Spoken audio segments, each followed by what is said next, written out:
पाठोपाठ नारायण राणे यांनी सुद्धा नितेश राणेंचे कान टोचले आहेत। मुख्यमंत्री राज्याचा सेवक असतो, कोणाचा बाप नसतो असं नारायण राणे यांनी म्हटलं। मुख्यमंत्र्यांना बाप म्हणणं चुकीचं आहे असं नारायण राणे यांनी नितेश राणे यांना म्हटलेलं आहे। नितेश राणेंना मी समज दिली आहे असंही नारायण राणे यांनी म्हटलंय।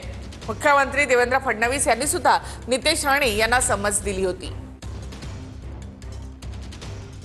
2029 ला या धाराशिव जिल्ह्यामध्ये सगळेचे सगळे आमदार आणि खासदार हे भारतीय जनता पक्षाचेच असले पाहिजे या दृष्टिकोनातून आपण वाटचाल सुरू करू की देशाचा पंतप्रधान हे भारतीय जनता पक्षाचे आहेत, राज्याचे मुख्यमंत्री हे भारतीय जनता पक्षाचे आहेत। म्हणून हे कितीही कोणी इकडे तिकडे नाचले, कोणी इकडे तिकडे अगर ताकद दाखवली, पण शेवटी सगळ्यांचा बाप म्हणून भारतीय जनता पक्षाचाच मुख्यमंत्री बसलाय हे प्रत्येकाने लक्षात ठेवा।